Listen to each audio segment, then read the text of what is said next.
chess, ladies and gentlemen. All right, man, I appreciate you guys very much for stopping by. So I did go ahead and go back. I got a December 5th title Tuesday for you. And this is Wesley So versus Aman Hambleton, also known as Chess Bra. So, I mean, if you watch, chess on YouTube, you probably come across Eric Hansen. I'm about to say Chris Hansen.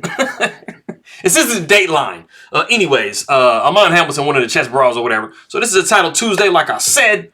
All my people that are coming from the Philippines, I would say Maraming Salamat.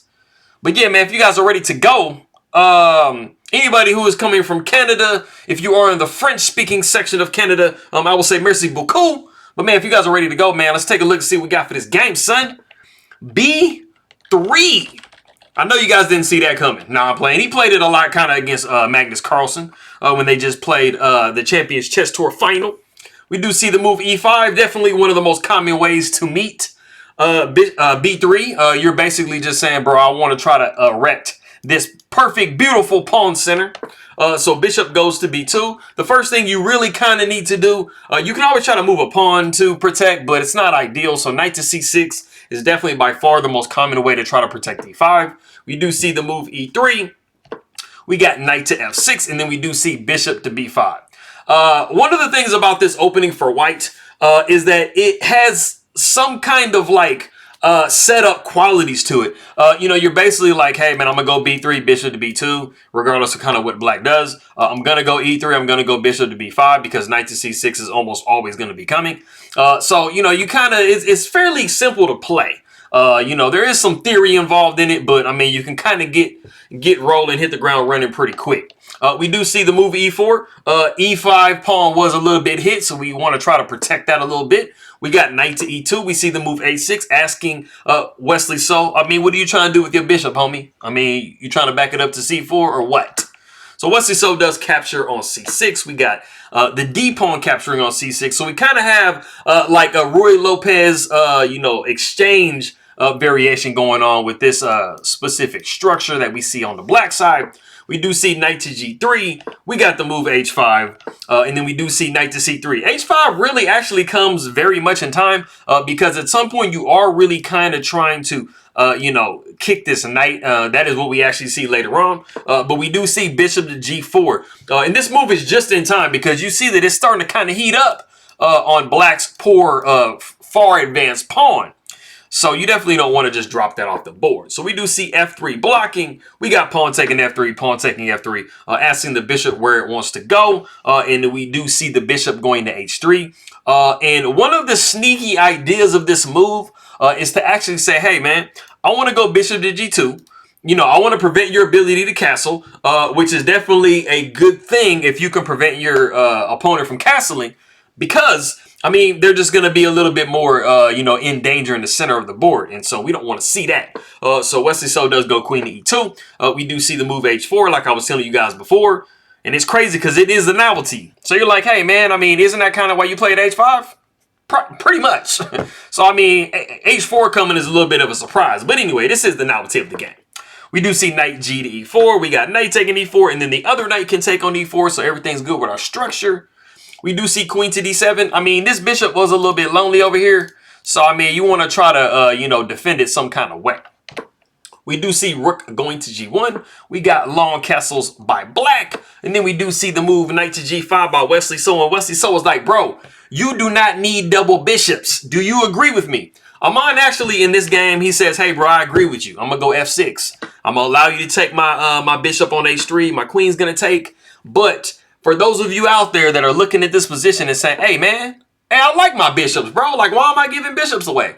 There was actually a way that you could have kind of gotten out of that scenario, and it's just simply going back to B5 with your bishop, and then you would probably see castles long by white. And I mean, this is definitely a way you could have actually saved the bishop. You didn't have to give the bishop up on H3, but maybe Aman was like, bro, I don't even like bishops at all. So he was like, forget it. I'm gonna go ahead and give it up. So this is what we do see in the game. We got long castles by white. We got the move C5. We got F4. And the queen is, I mean, kind of running out of some real estate a little bit. So, I mean, you definitely don't want to get trapped. So we do see queen dropping back to E6. Just going to a nice central square. We do see queen going to G4.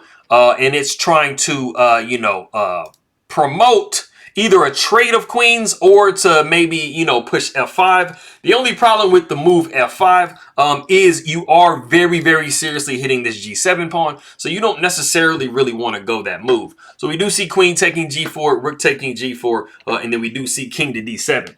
And this move is actually a good move. So, I mean, Aman plays a very legitimate move, but it just looked funny to me. Like, it's like, like all the pieces that can move, you're like, hey, man, I'm going to throw my king out there. Fine. We're good to go. Like I said, it's a good move. I mean, it's not a bad move, but it's just like, I don't know. I guess he's like, jumping on in front of the rook and like, hey, sling me forward. Like, cool. Like, anyways. So we do see the move f5, and f5 is a multi-purpose move. There are two main reasons why Wesley So is going to play this type of a move. One of the things that you do have to think about from the black side is the fact that this pawn is actually somewhat weak.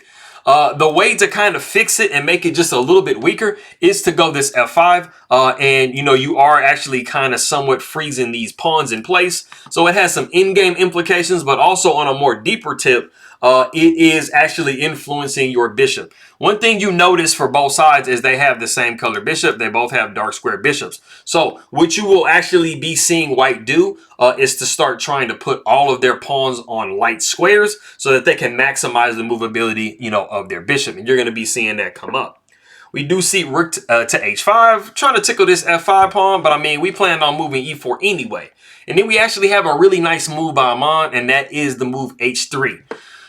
Like I said, white is definitely trying to get all of their pawns on light squares. So if they, pushing h3 actually before all of this was a move, and you could have done this a little bit later. But so like I said, white is definitely trying to get all their pawns on light squares. So Aman is like, bro, I'm going to go ahead and try to put one of my pawns on light squares. Your position is not going to be as ideal as you'd like for it to be. We do see rook d to g1, and this is just absolutely highlighting, the backward pawn that we have on g7. So it's really making it very hard for this bishop to actually move off of the f8 square. We do see king to e8. We do see the move d3. And like I said, I mean, white has kind of achieved greatness except for h2. You see that basically they put all of their pawns on light squares, but they don't have this h2 pawn taken care of. So that's going to be kind of something that you're going to be having to pay attention to. We do see king going to f7. We do see the move a4, and so they've improved their position even more with their pawns. We do see b6. We got king over to d1. Rook goes to h7. We do see bishop to c1. And you guys like kind of have a visual of what I was talking about. White has managed to put all of their pawns, except for that one, on light squares. So they have really, really good movability with this dark square bishop. We do see the move b5. We got king to e2. Rook goes over to b8. Black is going to force the opening of a file somewhere, whether you open the B file or the A file. So it just kind of stands like, how good can this rook become on one of these files? So we do see pawn taking B5, pawn taking B5, and then we do see bishop to F4. And we have actually reached a position. There is a really nice move that you can play. It has a structural understanding and point behind it. If you want to go ahead and pause the video and guess what that move is, go ahead and do so.